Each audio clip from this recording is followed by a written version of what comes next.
Hello, everybody. Welcome to the Forge One Piece Treasure Cup TCG gameplay. Sorry for the delay. We had some technical issues, a little battery issue. No big deal. No big deal. So today we are facing off between looks to be a Boa Hancock versus Sabo matchup. This is going to be an especially tricky matchup. The black-red Sabo focuses on protecting his creatures from being killed, where the Boa Hancock focuses on drawing cards and bottom decking the opponent's creatures. As a personal Nami player, I can say that both of these are very tricky matchups and require a lot of skill to pilot correctly.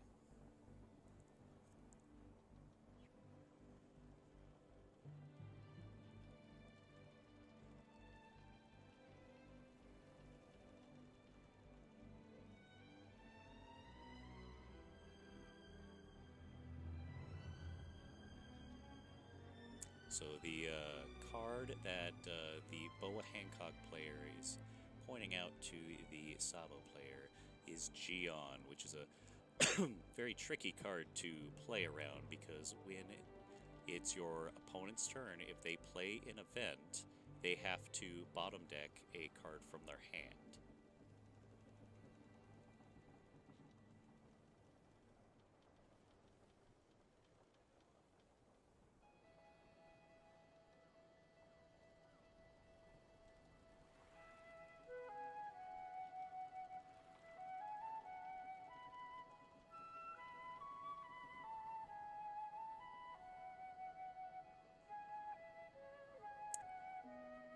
That is a Hina. That will be a blocker right there, which will make the Boa player much more... they have to really strategically either play around that or remove it from the field. Sabo for 6. Boa player counters out.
Pardon the adjustments.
Sabo player has built quite the board.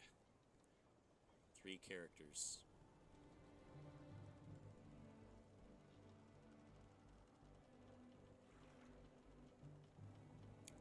Massive, massive swing by the Sabo leader.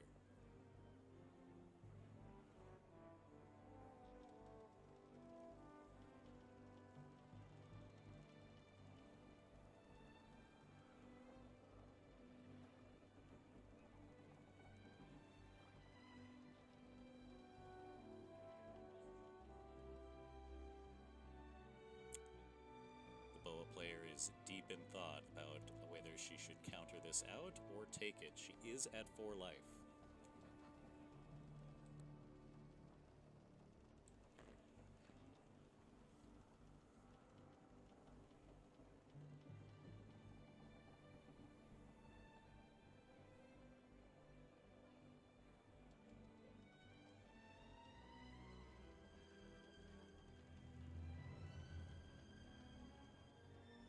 She does choose to counter out, it seems. I see a handful of 2K counters in there.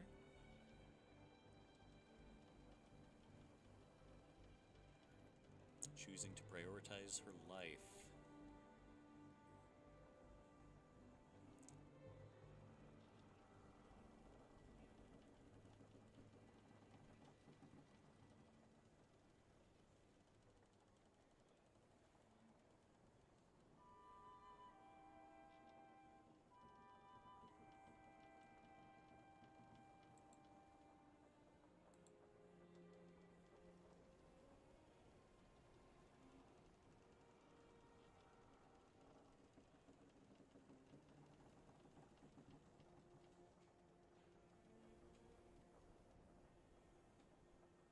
That seems to be a Gravity Blade. So what that card does is for 7 cost, bottom deck 2 of the opponent's characters. Brutal, brutal. Excellent play by the Bow player. And now swinging in with a Boa Hancock. It looks as if the Sabo players decide to take the hit.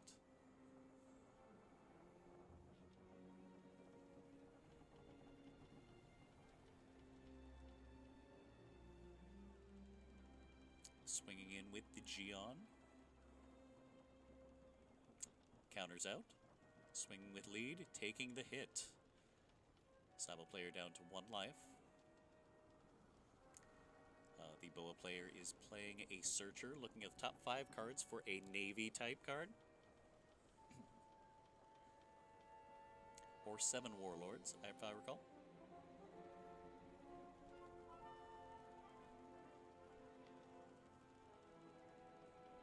Chooses a Trafalgar Law.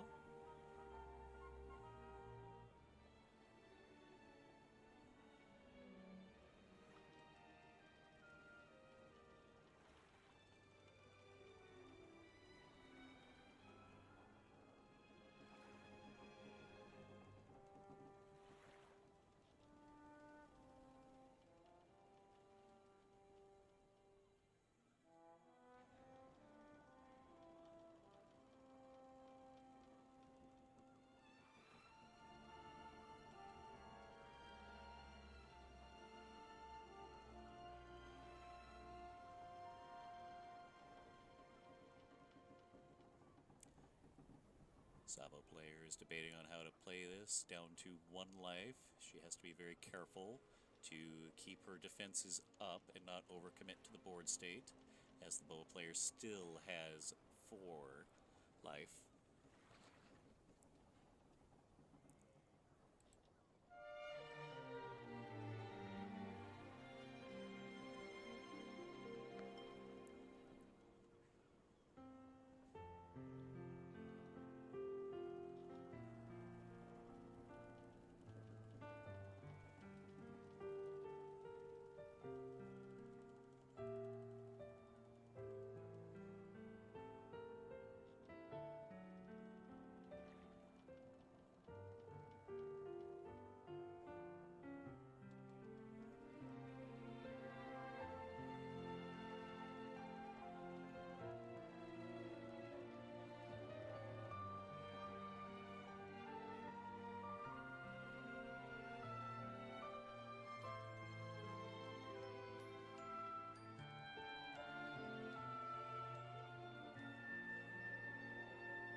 deciding to attach to and swing at the Boa character.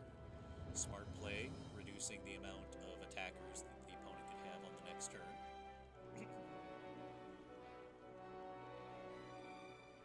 Blue does not play rush characters 9 out of 10 times. So this was a smart play.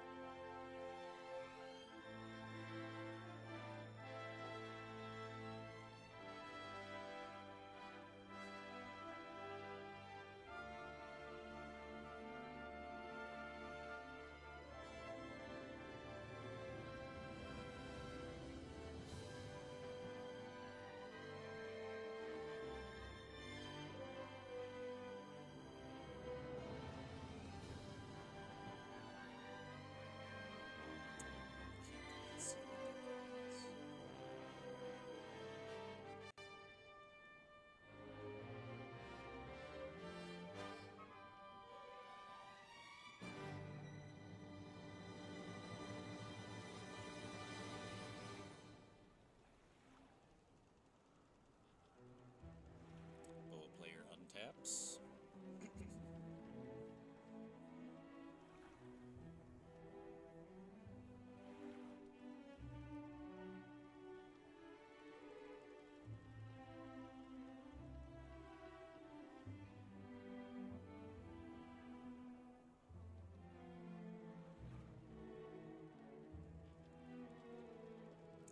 So the bow player does not have any large bodies on the board to swing for lethal.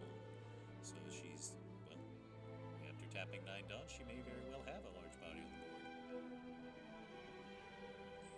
Can't quite tell what the card is, but it does seem like it bottom decked.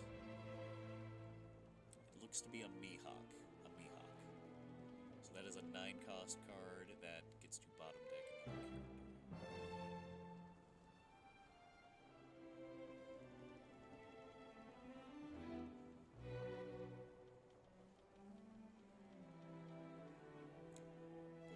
Swinging with the Geon to kill the opponent's last character.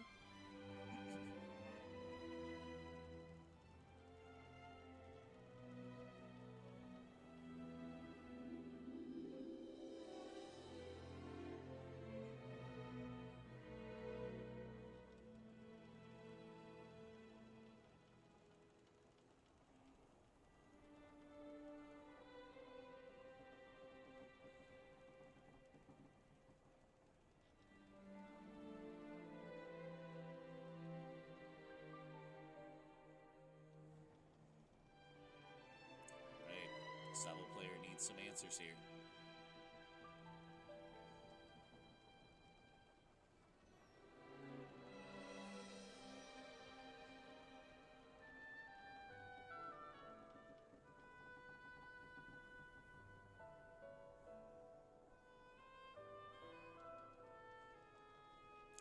That Mihawk on the Boa player's side of the field is quite the threat.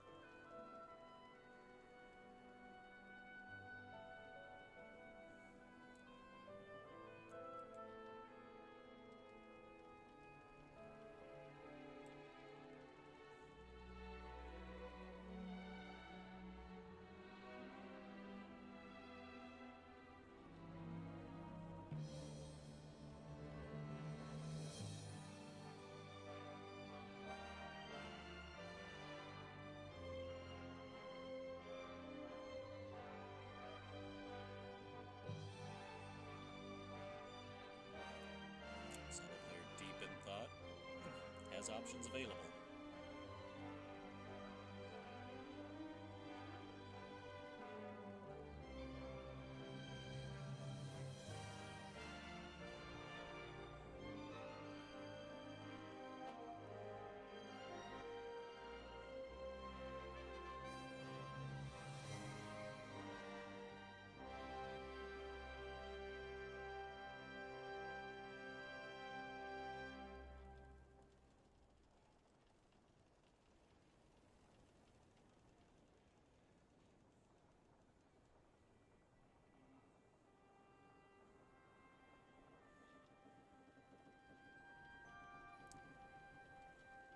Sabo player has to sequence this exactly right.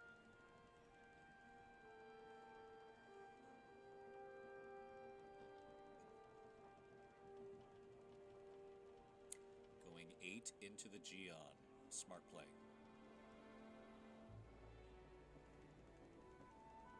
Geon goes away.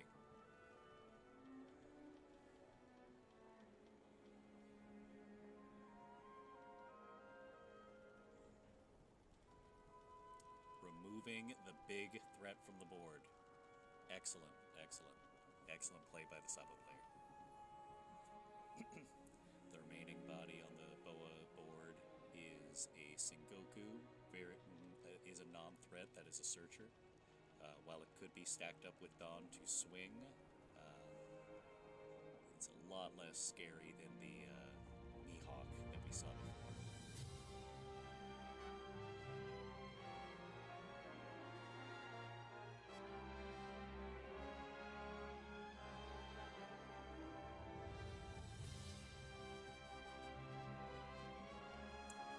Swinging for what looks to be 7 at face, taking the last life. Now in the One Piece TCG, once your life cards have been taken, the next blow is the winning blow.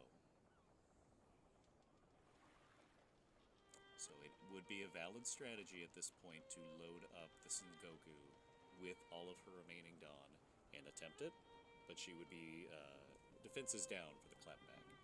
But she is at 4 life, so that is a valid strategy.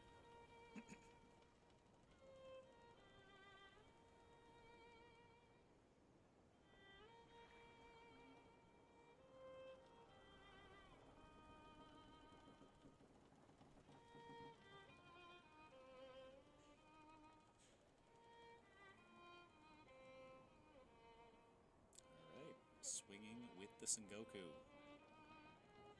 Can the Sabo player answer?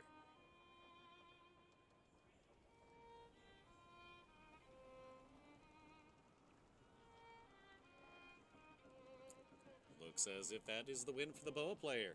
Excellent. Great game. Great game. Both players tried really hard. Well-deserved win.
Hello, everyone. Here we have April with Bonnie and Taylor with Enel. Both Tier 1 decks, very prevalent in the meta. This is going to be a very tough match for both players. Enel focuses on playing the cockroach life preservation style. A lot of healing, a lot of... 1 second. Oh, you're fine, stream help. Did we resolve the lighting a little bit more? Looks like it. Yeah, the lighting's much better now. Perfect. I've got my phone up there, so. Oh, excellent. Thank you. So Enel focuses on the cockroach matchup. A lot of life gain, a lot of life preservation. Whereas the Bonnie matchup focuses on tapping things down and making sure that their opponent cannot focus on attacking them. So this should be a very stall-based, interesting matchup.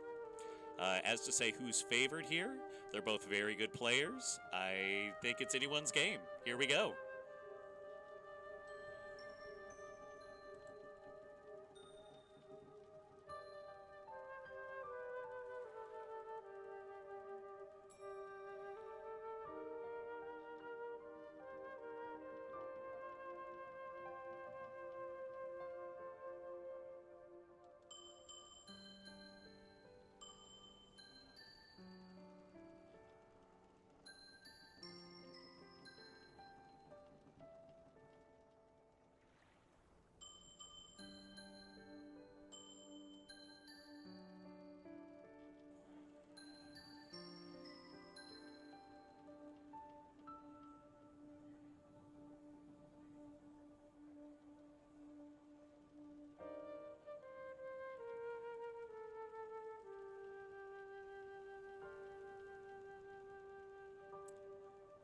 Looks as if they are both keeping their starting hands. Excellent.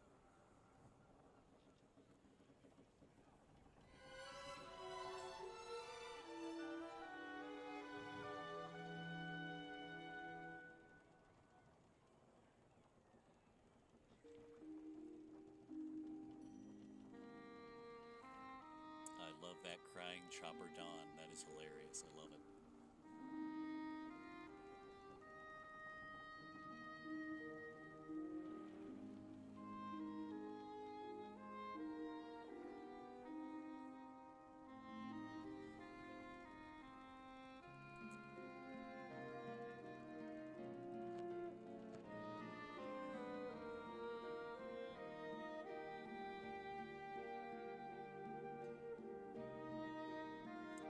Bonnie player swinging at lead. NL player more than happy to take the life, because once they get to low life, they just can heal right back up.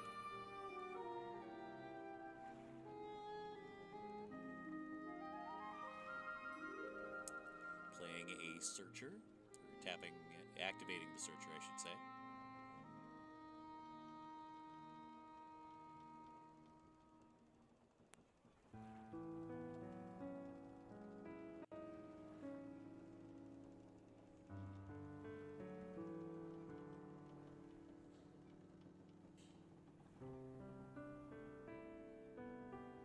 NL player swinging at the Searcher. Searcher goes down. Plays a Frankie. Frankie's a good big body here.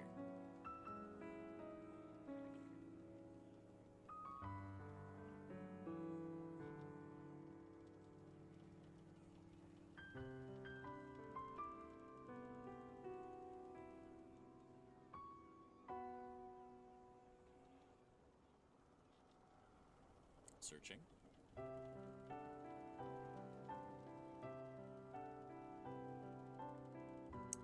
Searching for the 10 cost Flamingo.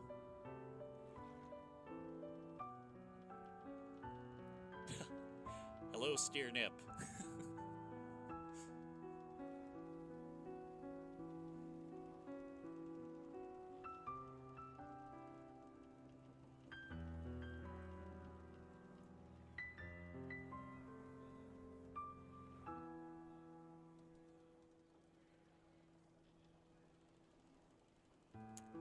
Gadatsu, it looks like.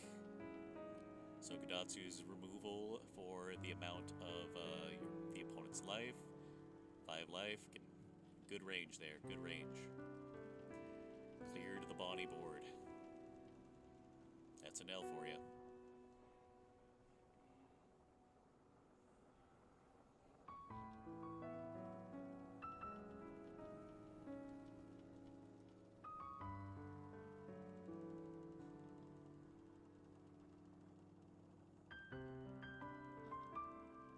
Bonnie player making decisions.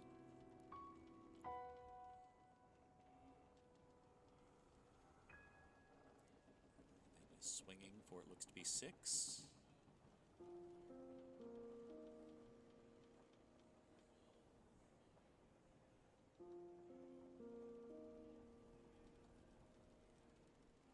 Counters.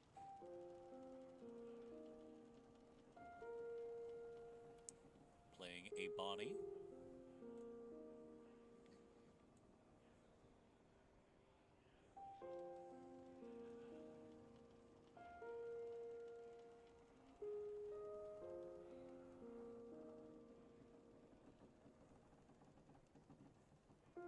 Swinging with Gadatsu.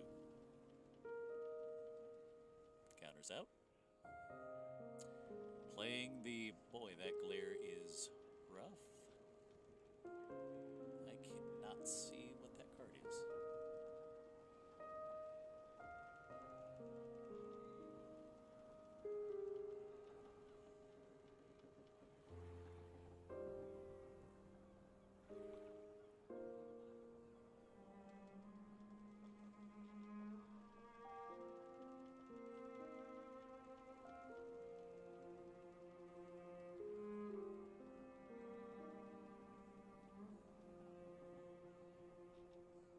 Bonnie player is filling back up their board. And then swinging for 7. The Frankie is gone. Big bulky body.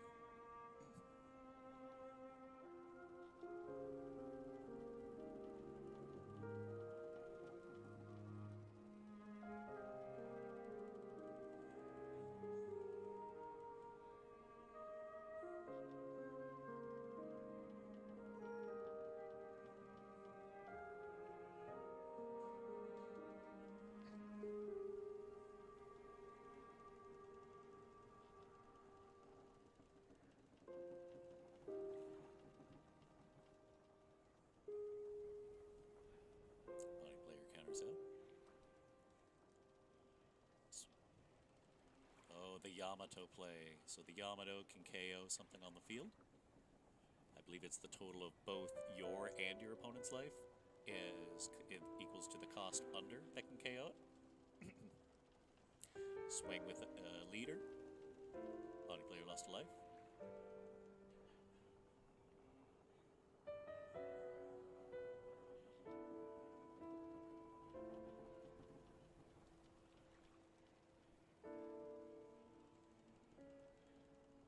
Uh-oh, uh-oh, uh-oh. Is it the boogeyman of Bonnie decks? Nice. Don Flamengo, 10 cost Don Flamengo. That is a big scary body on the board, ladies and gents.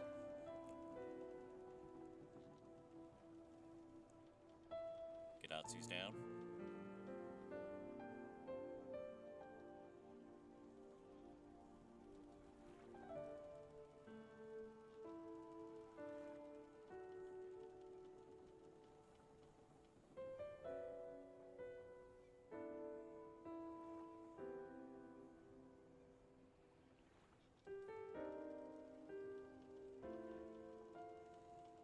Swinging with the Yamato. Bonnie player takes the life. And I believe that is another Yamato, KOing something off the field. Which is a good play to, since that utilizes both your total life and your opponent's total life to get that out of the way before the life totals get too low.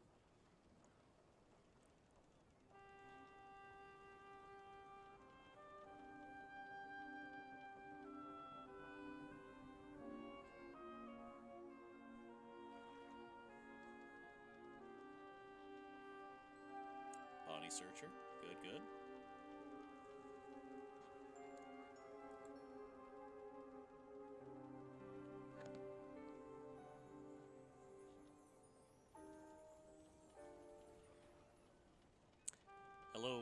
Izuki-kun. Welcome to the stream.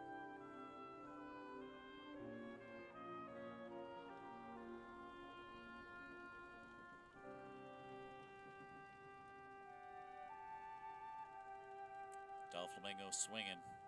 Big scary boogeyman Doflamingo.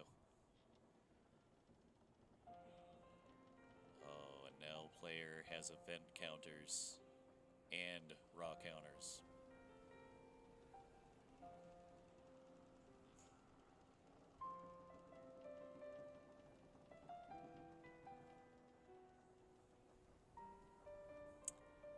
Bonnie player plays a Basil Hawkins. That'll be a good blocker.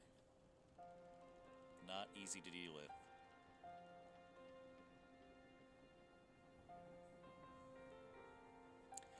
Steernip, well, it could go either way still. I believe in this current board state, the Enel player is currently favored. That is due to Enel is able to keep healing himself and has two very bulky bodies out on the board.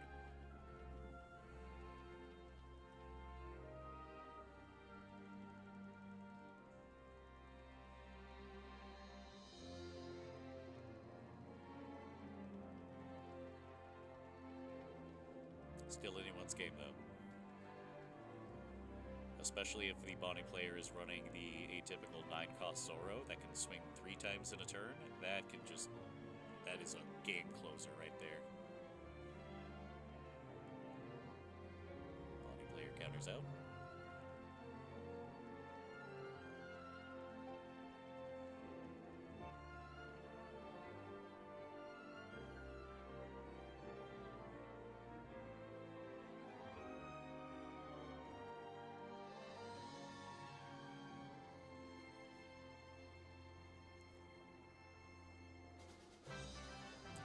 Swing by the Enel player. Bonnie does have access to a blocker. Counters out with 3. Ooh, big counter, big counter. Bonnie player has 1 card left in hand.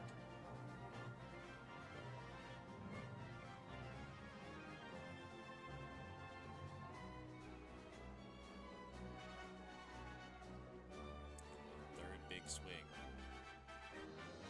Chooses to utilize the blocker. Bonnie player did a great job surviving through that turn.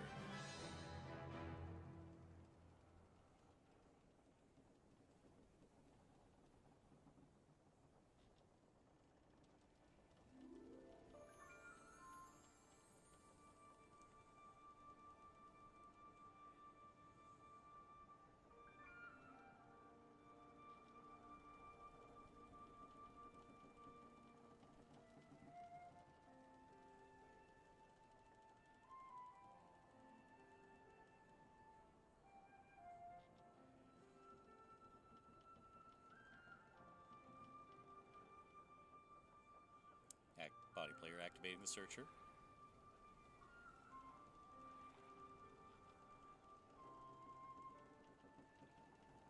Gets a Cavendish.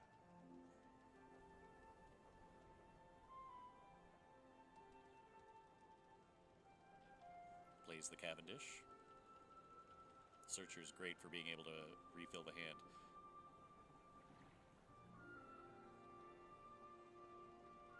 I love One Piece too, Mr. Pooh.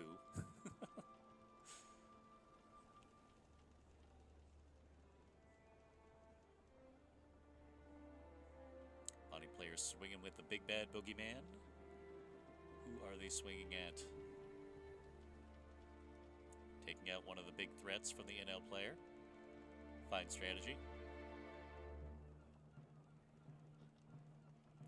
Hello, Captain Crunched. I see you have a biased opinion of who should win this match.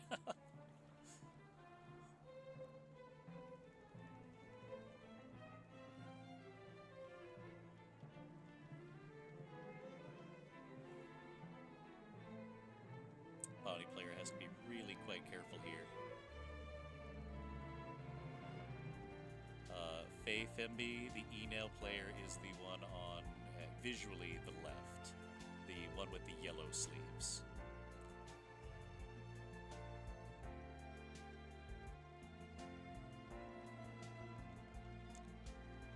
see, this is scary.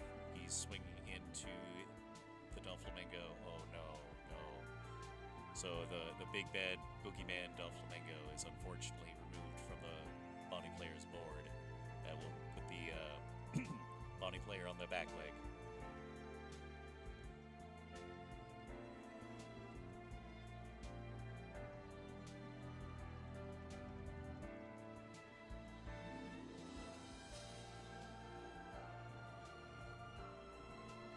Bonnie player needs to find an answer.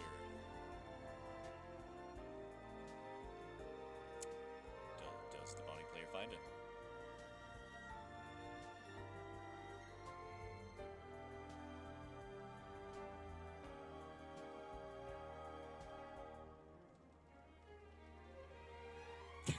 $10 gold doubloons. I love it.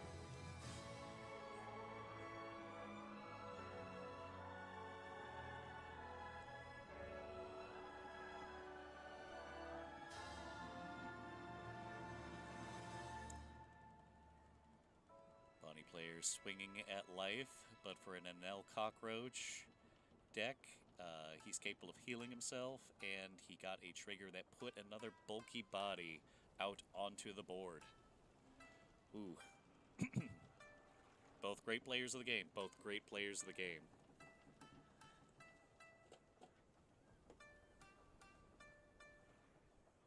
$10 Doflamingo. Another scary Doflamingo. That is exactly what the Bonnie player needed to find and utilize.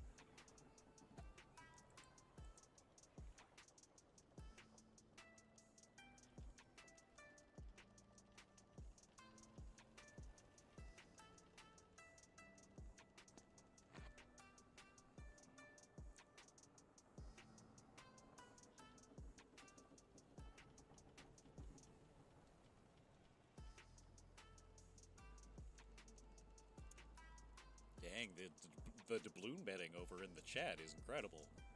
I wish I had some doubloons to gamble with too.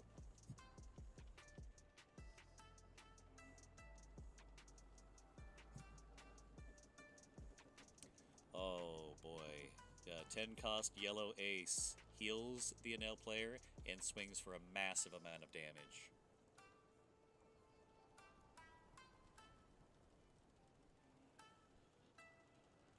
The 10-cost ace is a massive threat that, if not answered, can really run away with the game. Because its power level is so high, it can just generally get over any blocker.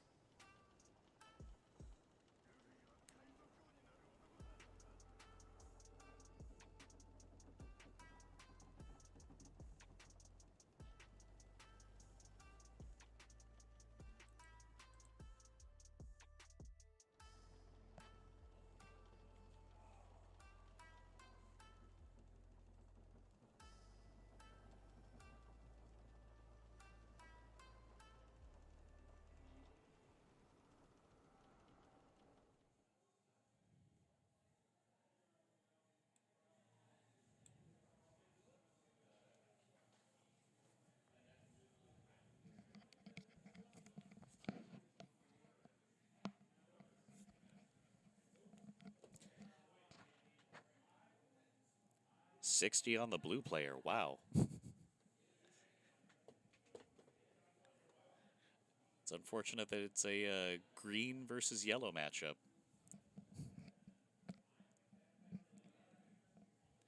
Well, it looks like we have another new name to the stream, Chelnifex. I see you're biased towards the Bonnie player.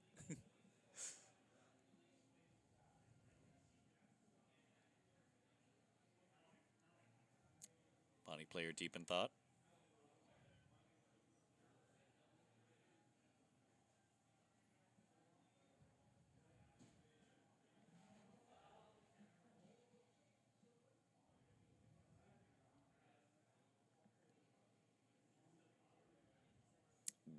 $9-cost Zoro? Is that the 9-cost Zoro? That is exactly what the green player needed.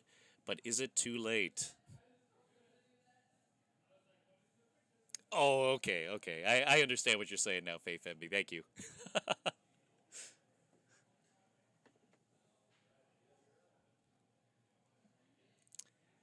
Now Bonnie has the Boogeyman, the 9 cost on board. Now, the 9 cost Zoro is critical in this matchup because if the 9 cost Zoro can be loaded up, he can swing it 3 times. I do not currently see any blockers on the Enel's board, and if he does not have appropriate counters, that is one of the way to crack through Enel's cockroach defense.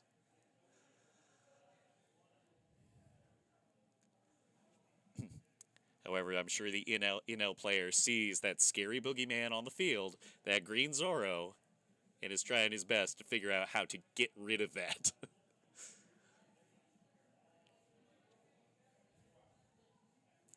I agree with you completely, Chelnifex. That Zoro card is deadly. I play Blue Nami. Nothing I can do against that green Zoro. It just goes ham, being able to attack 3 times in a turn.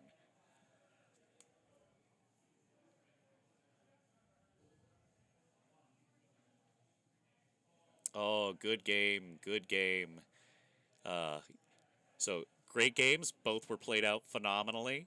I do think that if the green player got the 9 cost Zoro out on the board maybe 3 or 2 turns earlier, this could have been a very different game, guys. Great games, great games. Yeah, give all your friends the best wishes. I love it, seriously, Sonny. She did a very good job. Very good job. If she had pulled that Zoro earlier, this could have been a very different match. But the Enel player played perfectly. Uh, Mr. Pooh, Enel won the match.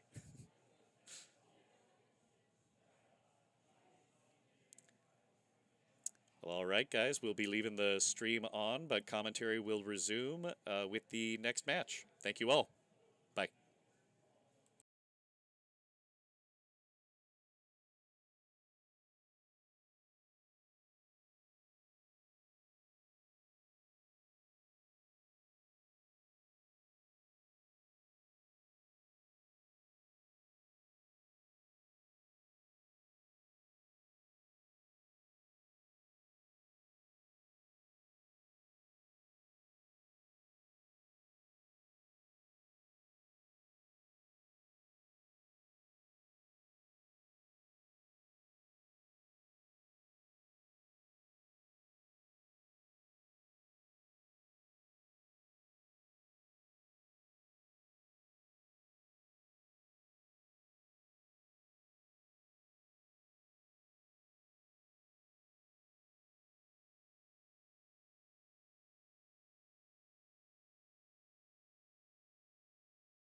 All right, guys, we have the third match of the day. We have Carol playing a Vegapunk deck, and we have Kelsey, who was in the featured match one, playing Boa Hancock. Both incredible players. Um, Vegapunk versus Boa. The favored matchup is in Vegapunk's favor, since Vegapunk can cheat out bodies and heal himself. The Boa player has to continually contend with being able to remove them. And since Vegapunk can keep doing it infinitely, this is going to be a rather rough matchup. But anything can happen. It's always possible. Hopefully, the Boa player can hit their gravity blades very early and go for lethal. Here's to a great game, guys.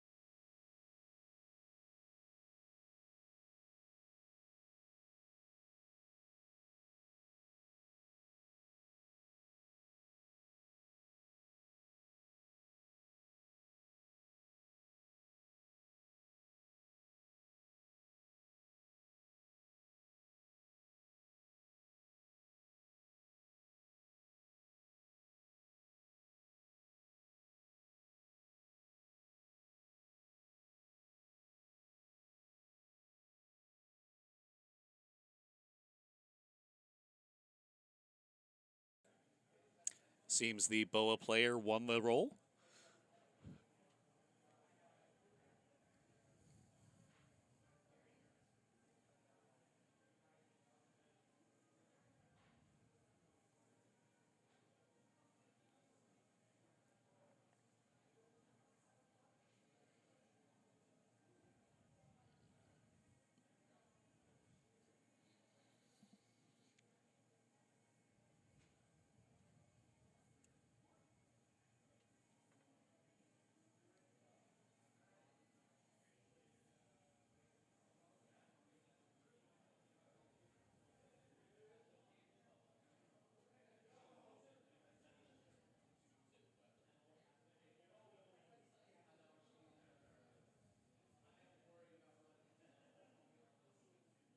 Decisions, decisions.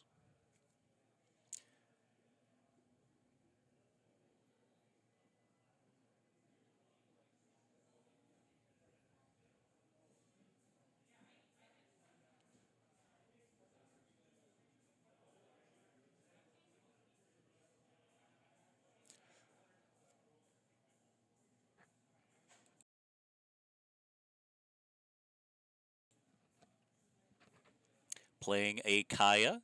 That is a draw two, then discard two. Great for filtering out your hand early. Pitching the pudding. Yeah, that would not do much against a Vegapunk deck at this point. What other card will she pitch?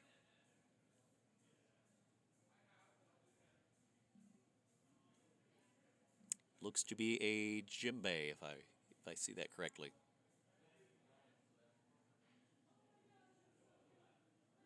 Vegapunk playing a search. Looking for some Egghead Island style cards. Picking a Lilith. Good choice, good choice.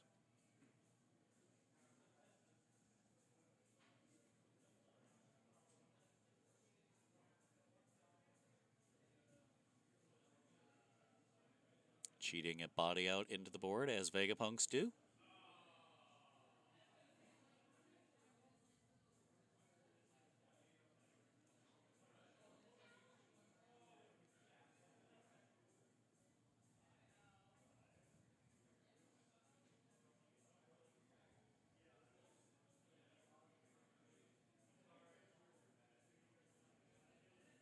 Swinging at lead for 8. Now, with the Vegapunk matchup, the Bow player is doing the correct thing of constantly trying to keep Vegapunk's life low, because Vegapunk has the option to heal one per turn or play a card. Just cheat it out per turn. Unfortunately, with Vegapunk decks, as you can see, the trigger was to play out a card.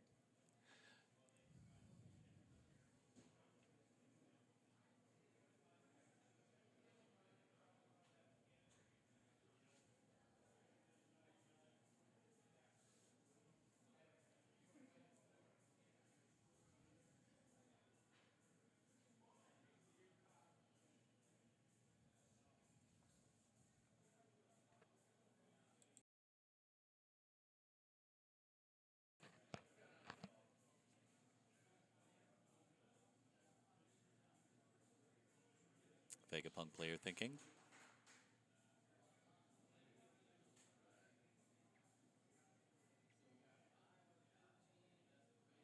Vegapunk refilling her life while selecting what card and what trigger she gets to have off of it.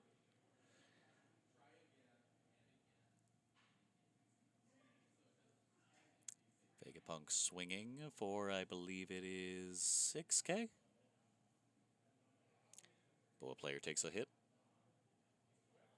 Swing for 6k again. It's important to notice that Vegapunk is not able to attack himself. Pitch a Geon. Yep, that is a good call on her part.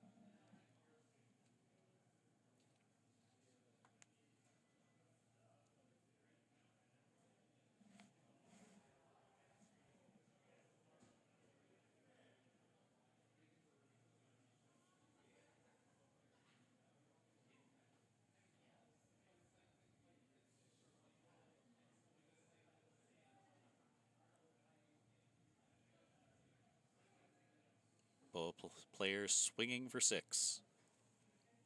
Countered.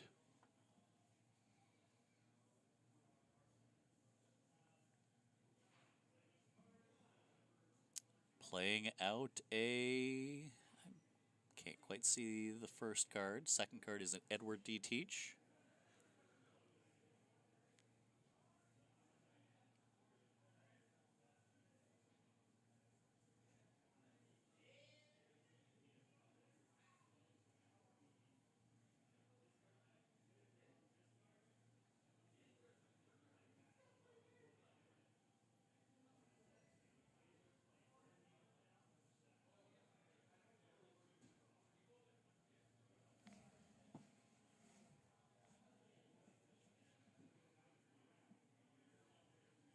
Vegapunk player thinking.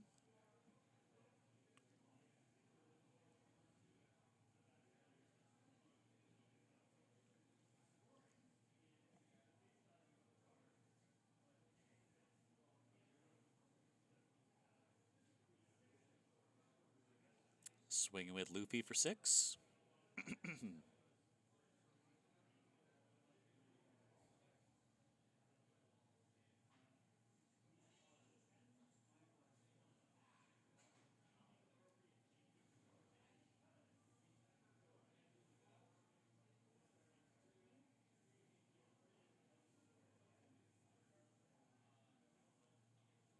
Choosing to take the life early.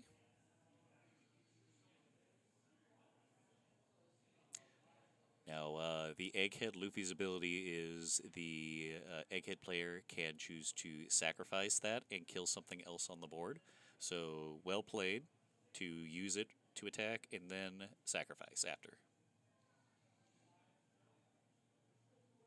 Playing another Egghead Luffy.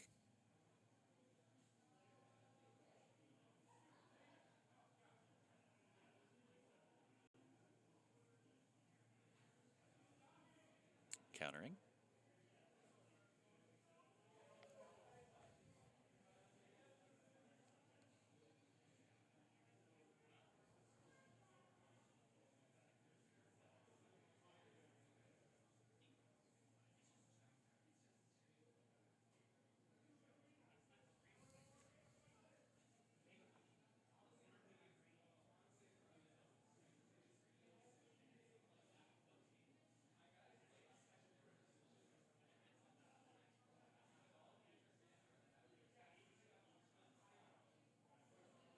Boa player thinking.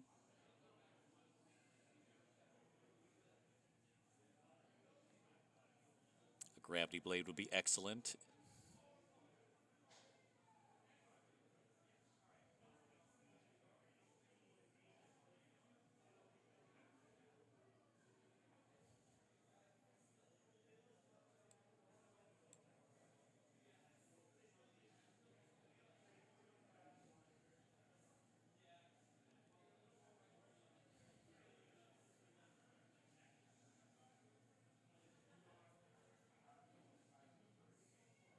Boa player deciding.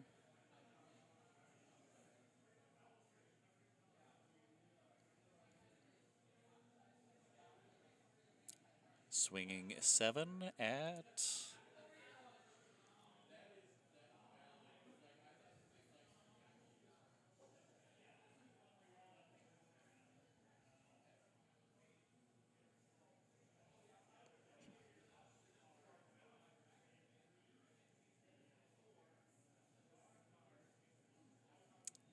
Edison.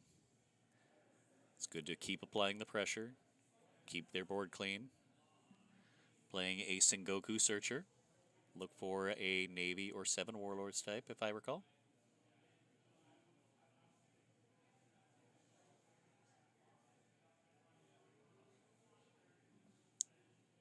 Can't quite see what that card is.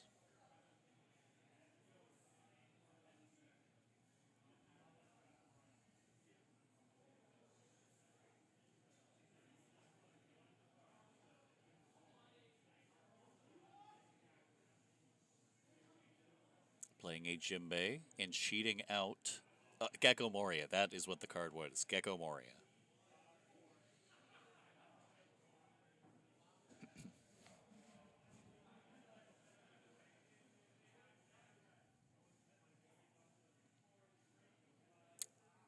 Boa players doing a great job of building the board and keeping it around while keeping pressure on the Vegapunk player.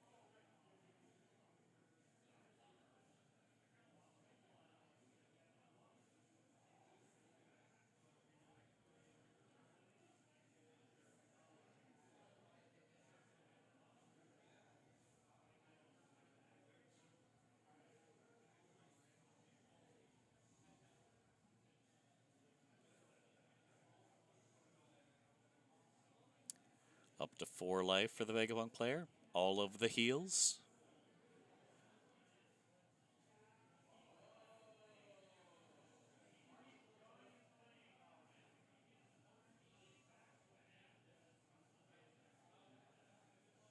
Paying 5. Or not. Not paying 5. Swinging to life for 6K with a Luffy. Can Boa counter out? Decent amount of cards in hand. Good chance of being able to counter. Counters out with the Kaya for a 2K. Nice. Now committing to the 5 cost. Ooh, a Shaka blocker. That will limit the ability for the Boa player to get easy 5K swings.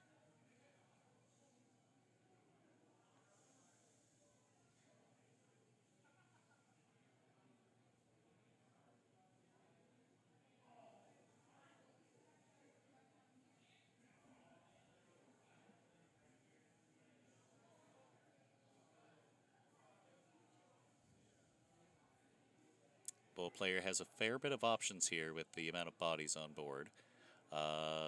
2 are negligible threats, the Teach and the Sengoku, but some good firepower behind the Djembe and the Gecko Moria.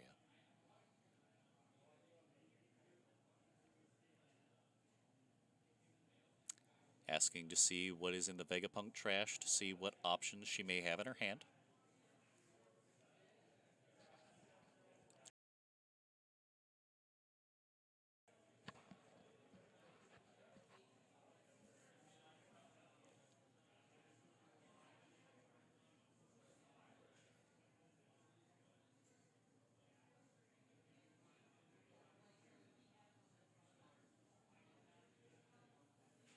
Committing to a 7K swing with the leader Yeah, now, the importance of the 7K is to bypass the Shaka blocker.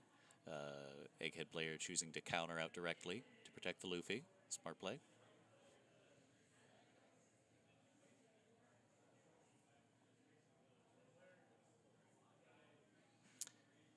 Let's see, that is the Gravity Blade. That is the Gravity Blade, clearing the board, bypassing the blocker, bottom decking both of them. That is exactly what the Boa player need to see. Exactly. Swing with the Gecko. Takes a life.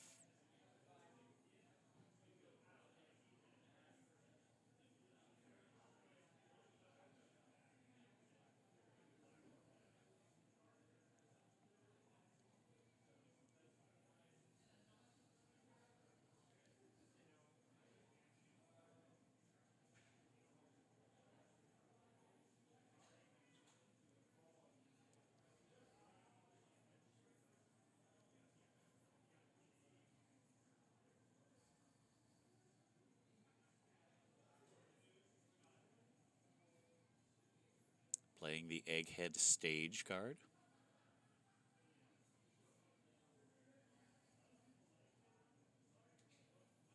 The Vegapunk player needs to flood the board with characters, or will have a very rough next turn.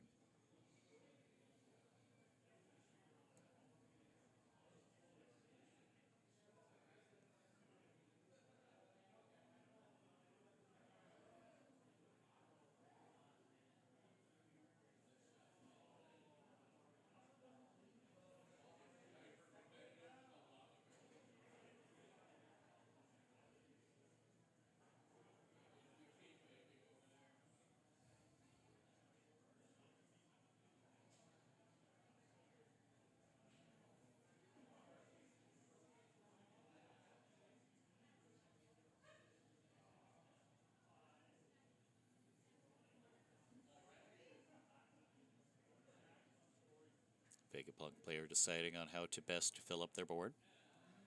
Cheating out. Nope. Adding to life. Adding Robin back to life. 3 cards left in the Vegapunk player's hand.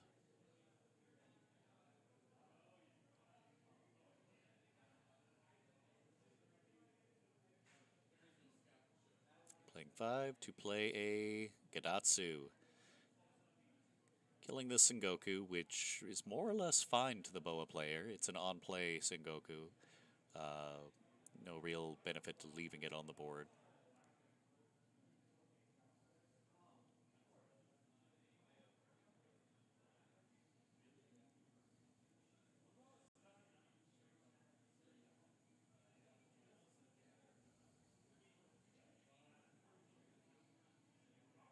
Hello, Doomsloth. How are you? Let me give you a quick rundown.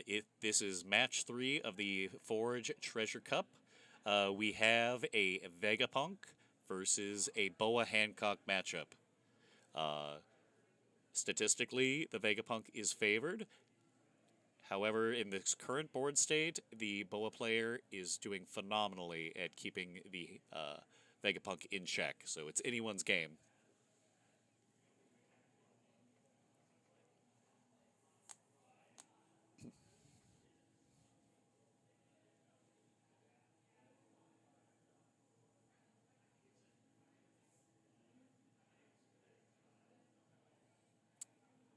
Swinging 6 at lead.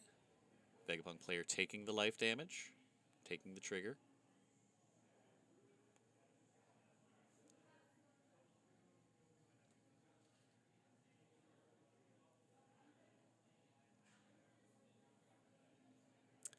Swinging 6 at lead again. Vegapunk taking the damage, along with receiving the trigger, playing out a Luffy.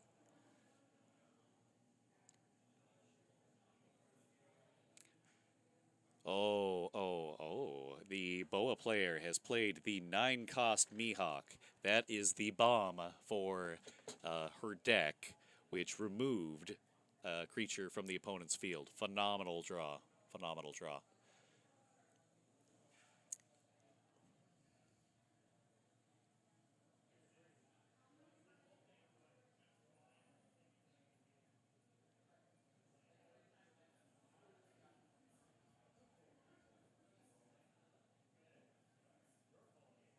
Oh, Doomsloth. Yeah, yeah. The game's been around for 2 years. The One Piece does have a card game. It's think of if you've played Magic: The Gathering, Commander Light, where you have leaders on the board and then your crew with creature cards. It's quite a fun game. We at the Forge have Wednesday nights at 6 p.m. free play, and then competitive play on Saturdays at 1 p.m. We would love to have you.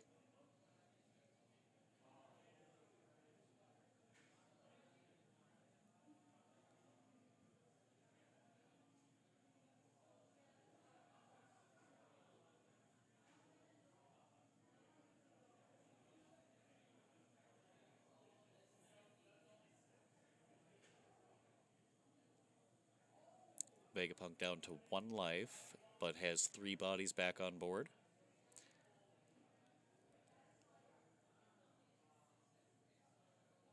Or 2 life. Boy, Vegapunk can sure heal.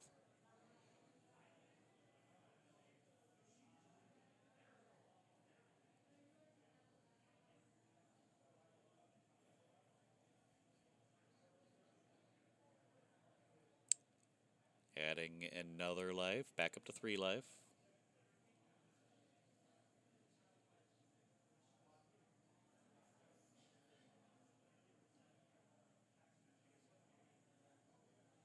Swinging with Gadatsu.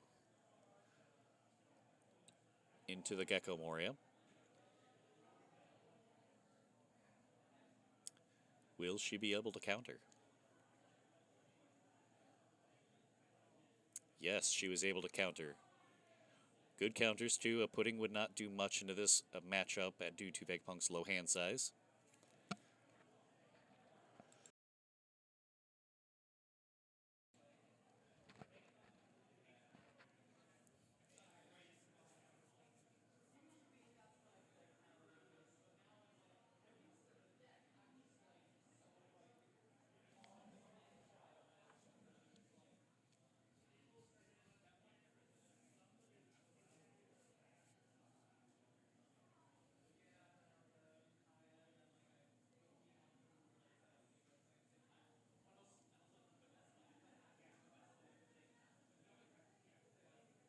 Oh, well, Doomsloth,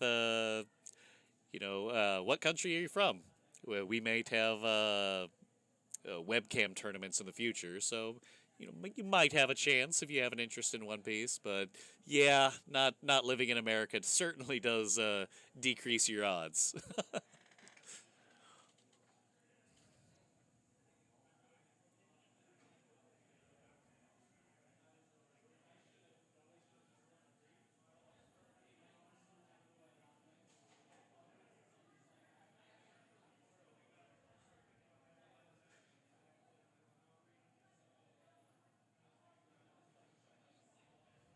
Vegapunk passing the turn.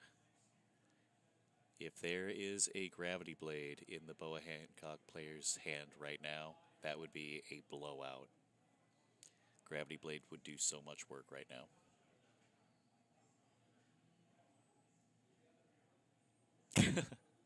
Well, I don't know if One Piece has a German prints of the cards. Unfortunately, I know of the Japanese one, but I'm not sure about that.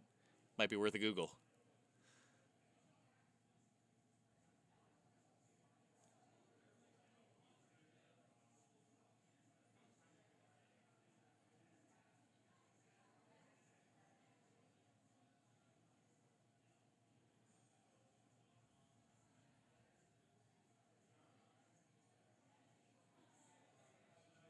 Gadatsu is down. Vegapunk player down to 2. Takes the trigger. Choosing to kill the Marshal D Teach. It's that not the worst, not the worst.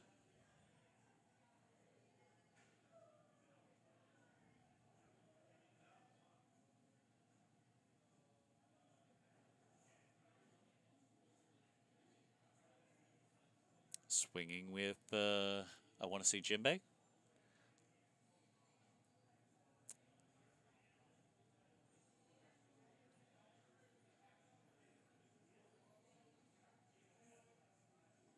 Vegapunk player may just choose to take this life because she knows that she has a Frankie trigger, which is a really good trigger because it is just play the card.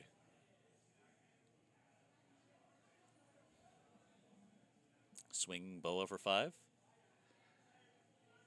Counter.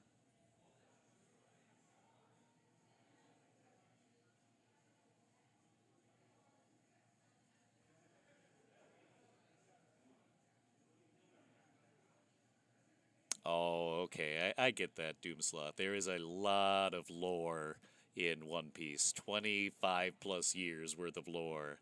And while you could certainly play the game without it, uh, it does really enhance the experience being to know the deep lore behind 25 years of a series going on. I've watched it for 23 years, and I just want to know what the dang One Piece is.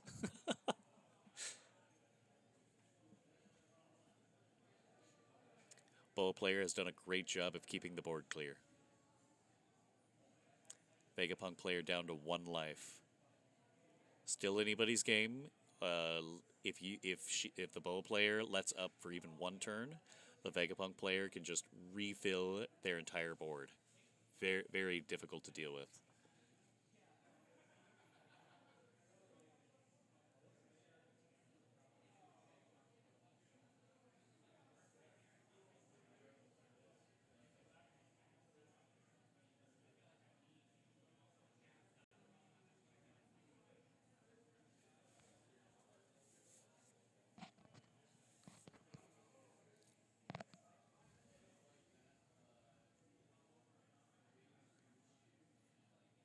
Oh, Kingdom Come. So that is just a kill card.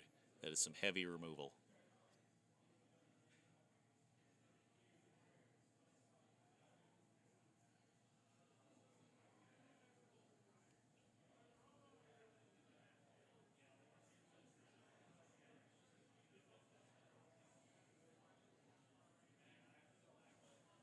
Oh, we might be experiencing some technical difficulties.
Sorry about this, guys. We're trying to figure out what happened to the webcam. The battery seemed to have died, so we're going to just swap that out real quick here. So hopefully we'll be able to be done before the conclusion of this match.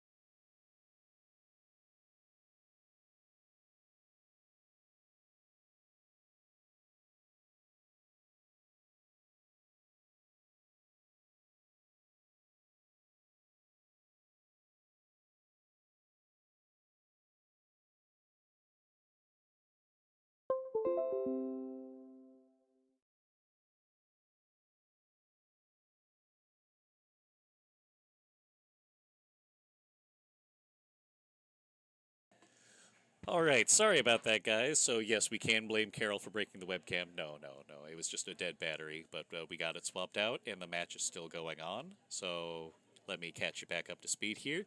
The Boa player has a very wide board, was able to play two Mihawks, which are the bombs of the Boa Hancock deck. And the Vegapunk player is now down to their last life.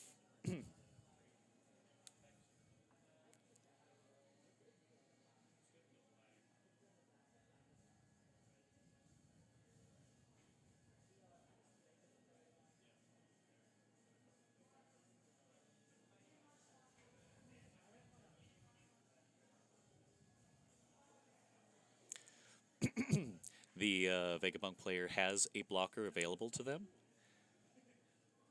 Swinging in with the big Mihawk, taking the block. Swinging in with the Mihawk. Taking the last life of the Vegapunk player. The trigger on that card is to play a card from your trash, which replaying the blocker. The Boa player does have a win line here if they can apply enough pressure.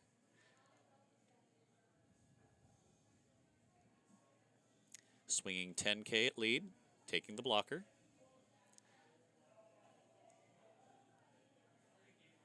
And the Boa player takes it. That was one of the most nail-biting matches I have seen. This was a phenomenal game. Both players played to perfection.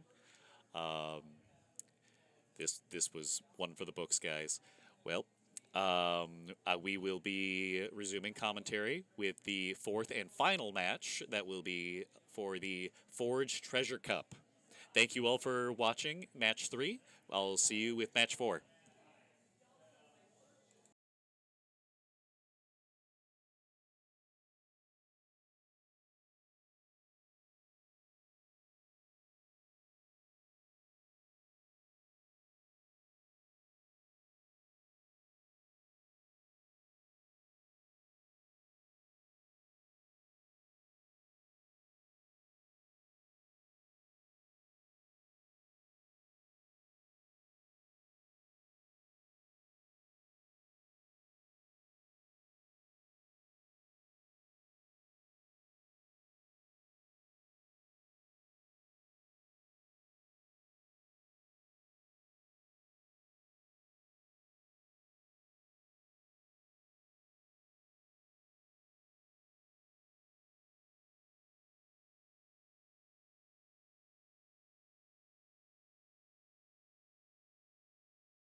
All right, guys, we are here with the final match of the Forge Treasure Cup.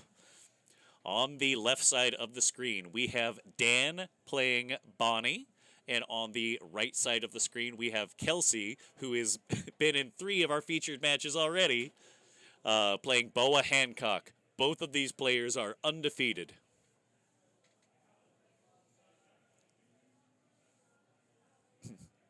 Going into this match, this is a fairly even matchup as Bonnie focuses on tapping creatures down and Boa focuses on card draw and bouncing creatures and bottom decking creatures. So both heavy manipulation decks.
All right, the final match.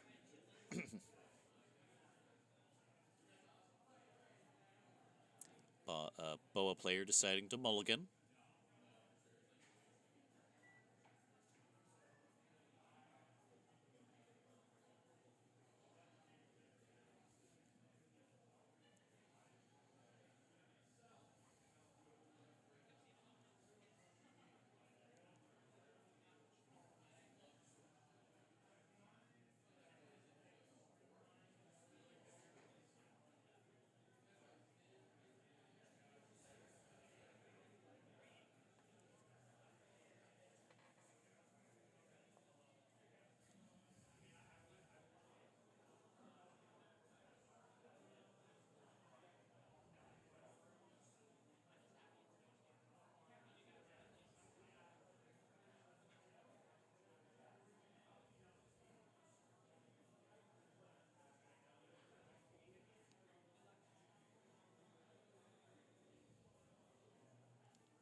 All right.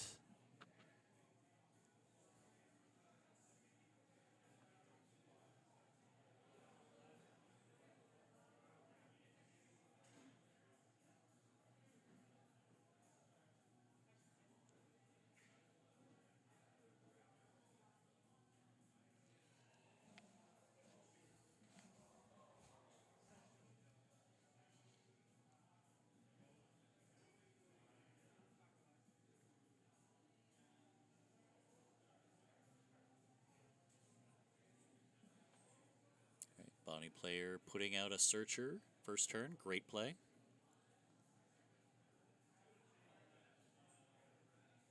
Hello, Noden64. Yes, Dan's custom Robin playmat is phenomenal. At least I believe it's custom. It certainly looks like it would be custom. The official playmats I find are generally not as vibrant. Okay. Can't quite see what the Bonnie player pulled there. Oh, Cavendish. Cavendish.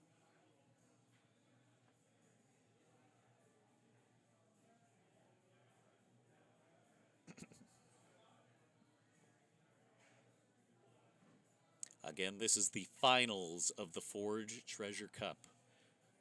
Both players have 3-0 win records.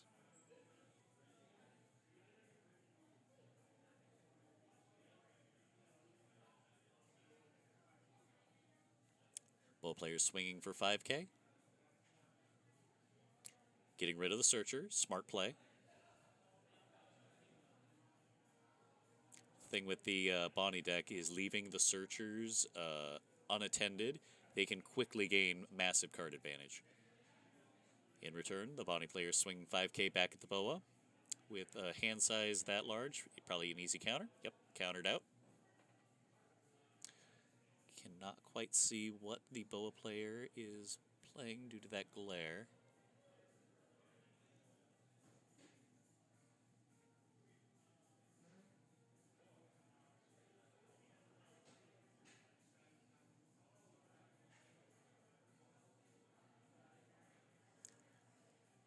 Boa swinging for 6.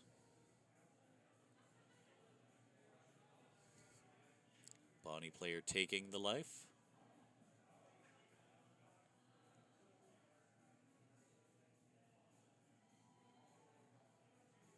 Playing out a djembe, which gets to cheat out a... Can't quite see.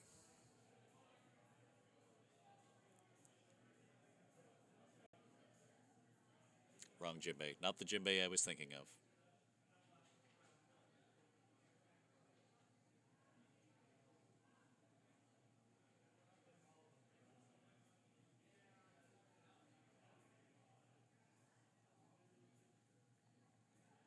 Bonnie player untaps.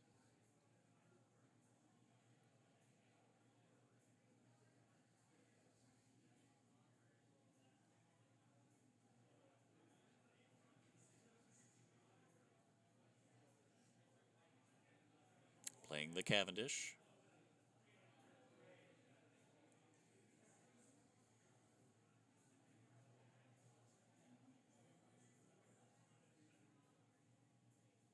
Swinging for 8, I believe. 8's a rough amount for the Boa player to counter out of. They'll have to commit minimum 2-3 cards. Taking the life. That's the proper reaction here, I believe.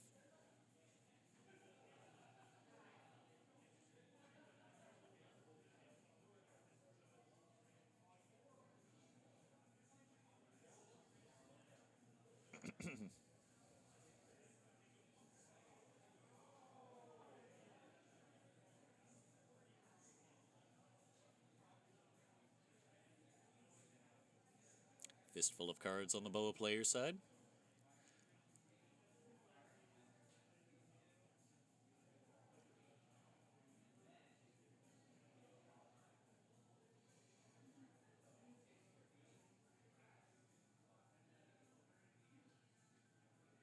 Oh. Massive play, massive play. Borsalino for a KO, or a bottom deck, sorry. Bonnie player looking at the Borsalino. Admiring it.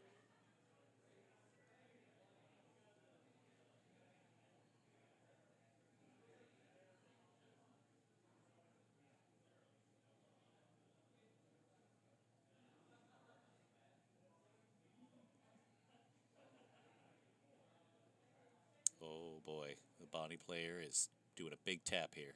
Big tap. Oh, just straightening his done. Thought we were in store for a big ol' bomb.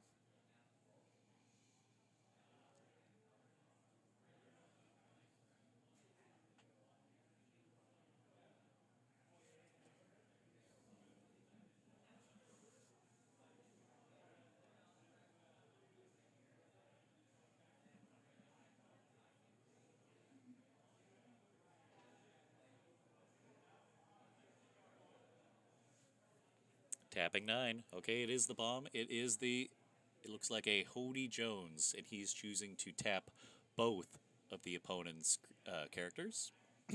Will he choose to swing into the characters or go for lead? He's signaling he is choosing to swing into the djembe. The Boa player should most likely counter out of this, if possible.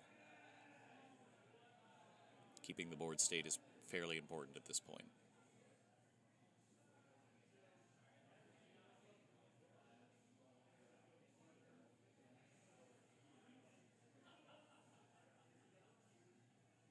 Counters out.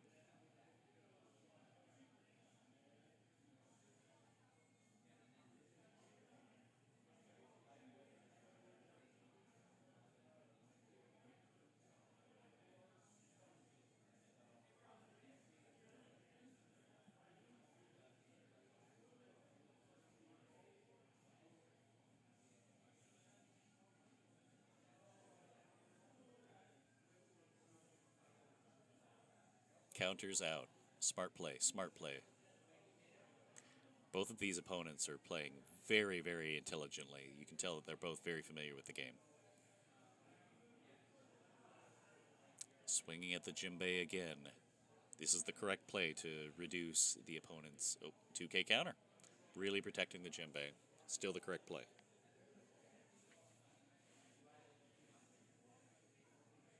Again at the djembe.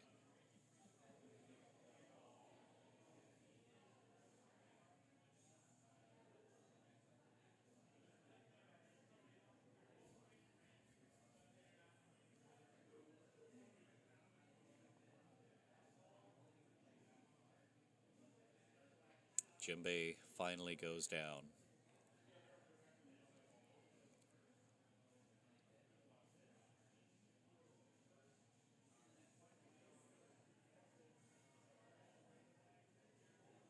A gravity blade would be phenomenal here.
Pudding. So pudding is a unique card in the fact that a player has to take their hand, shuffle it into their deck, and then draw 5 fresh cards. It's a very disruptive play. And they can be down for their cards if they have a larger hand size than 5.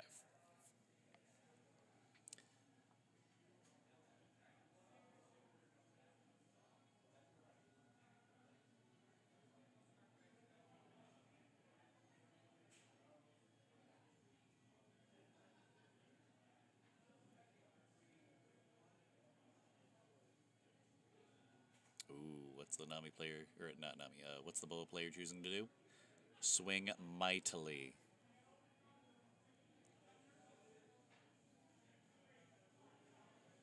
At Cavendish. Really subtracting the board state. He only has a Hody left. I say only, that a Hody is a massive beast.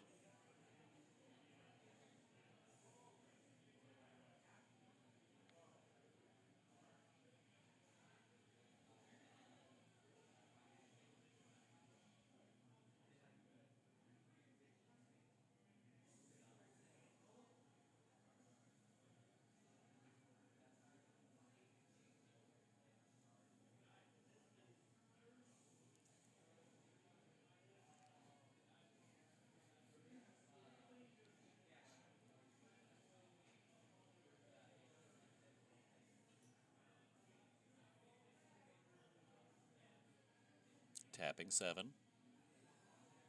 Playing a Cavendish. Or returning 2.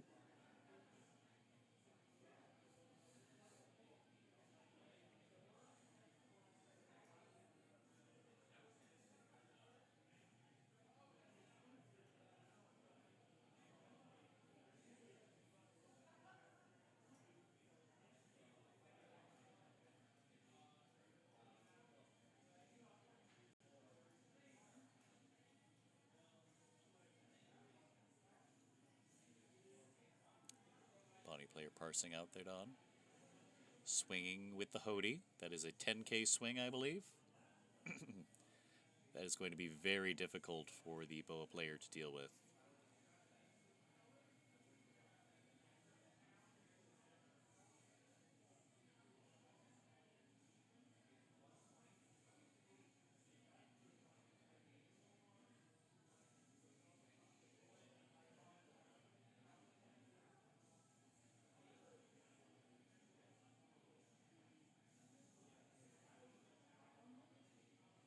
Countering, countering. Oh, that was some painful cards to counter with.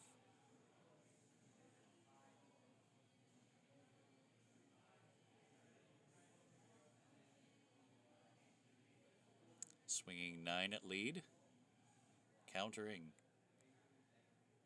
The counters that the Boa player utilized were protection against the Bonnie player's eventual 9K or a 9-cost Zoro, the boogeyman, as they say. Now with defenses down, the Boa player will have to be very wary should there be a 9-cost Zoro appear on the board.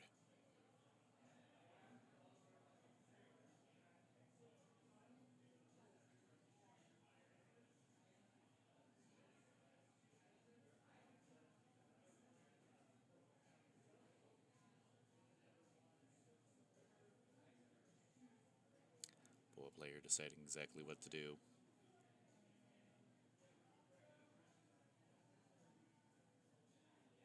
Gravity Blade would not remove the Hody.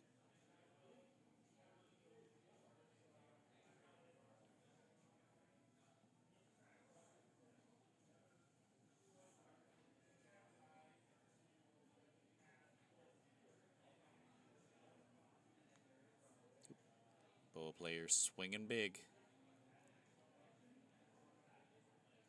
Bonnie player counters out.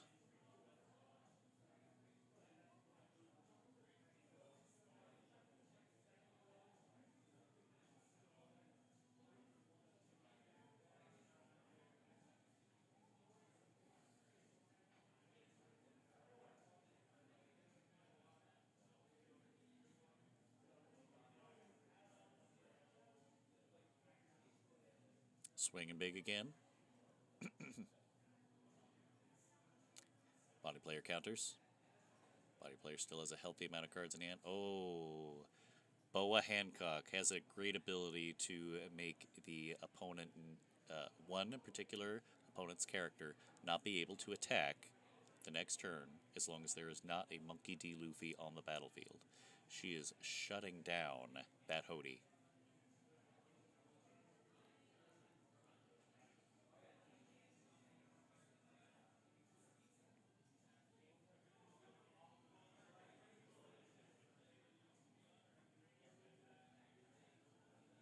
Bonnie player's turn. Both board states are relatively equal right now. In these finals matchups, you can tell, like, tensions are high. Everyone's on their A game.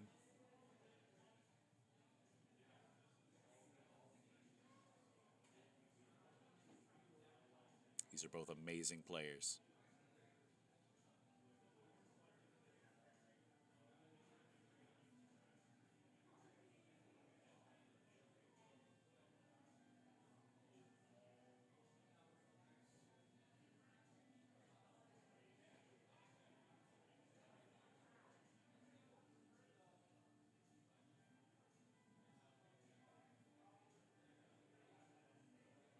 Bonnie player swinging for 5.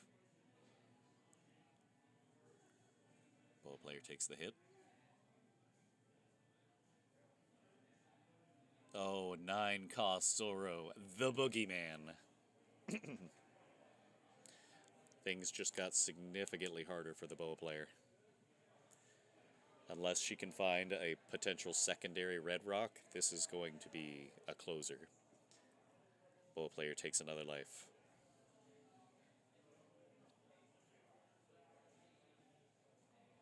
Passes the turn to the Boa player. Can she find a solution to the 9-cost Zoro?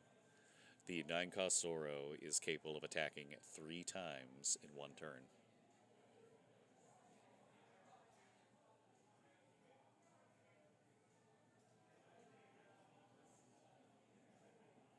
She needs to find a solution.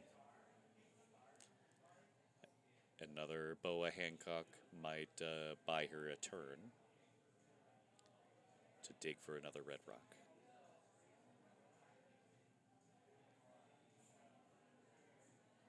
Doflamingo blocker. Lets her dig. Resort. I can tell she's really trying to find that solution.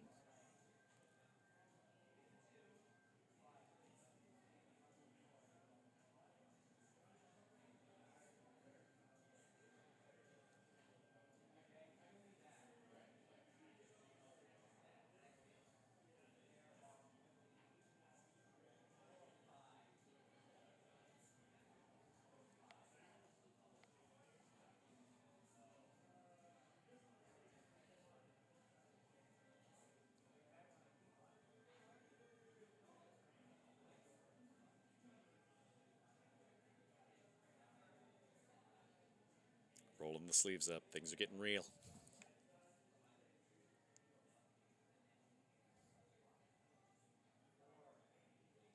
Swinging into the Cavendish with the Boa Hancock. Choosing to tap the Borsalino in response.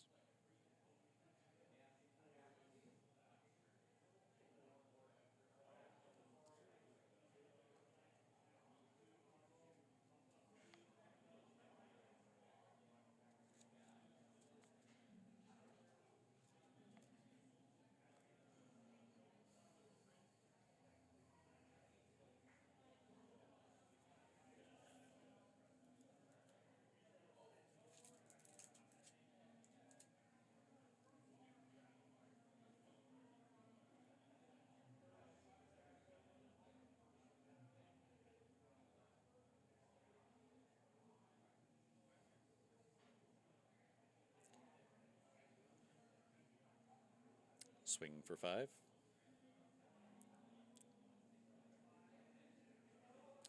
Bonnie player takes the life.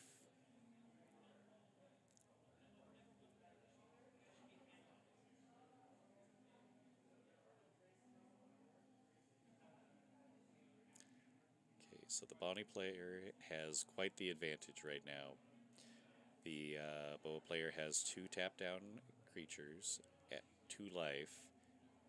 However, the Zoro can attack 3 times.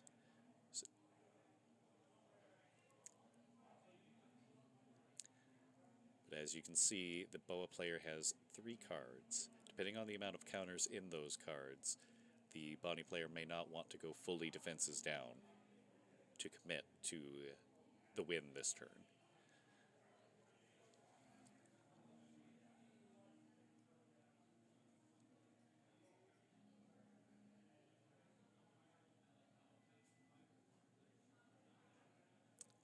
Another 9-cost Zoro. Oh, Lord in heaven. Lord in heaven. 2 9-cost Zoros. That is 2 massive bombs.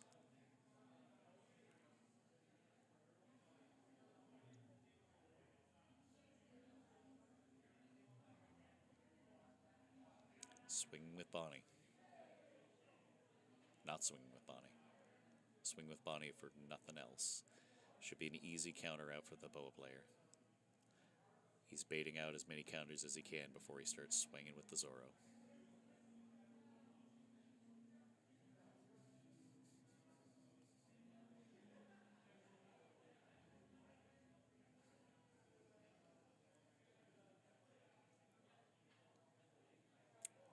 Boa player takes the life.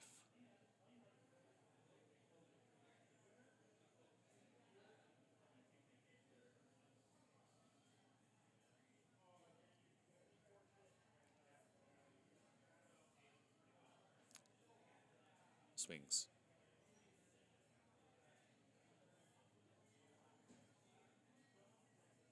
Oh, there's not 2 9-cost Zoro. That is a Hody. Sorry, the glare.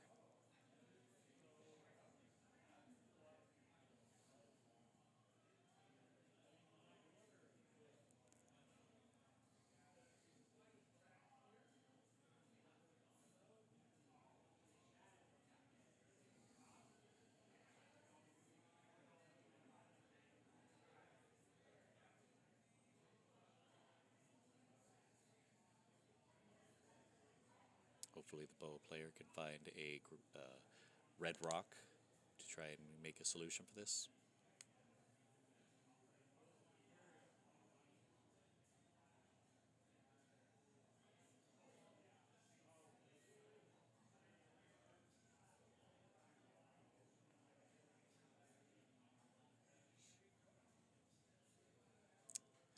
Boa player needs to find a solution to this 9-cost Zoro.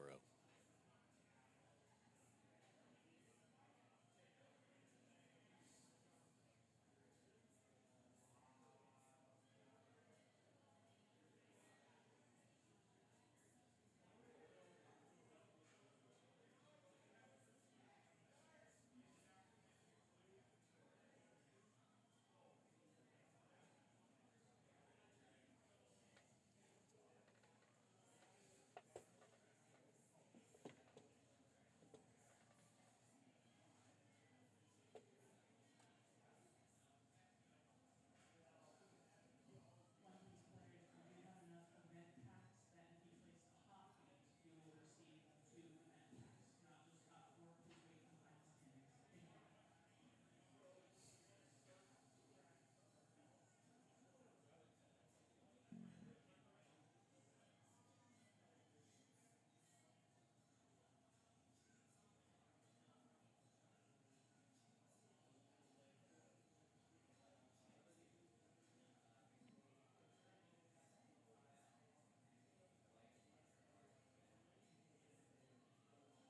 You can feel the tension. Every move matters at this point in the game of the finals match.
Boa player knows that she has to correctly allocate all of her Dawn.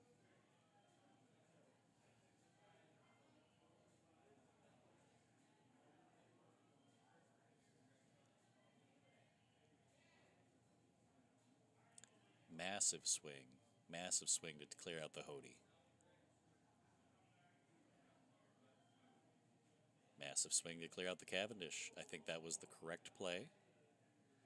However, still, the 9-cost Zoro has not been dealt with on the board. This could be game.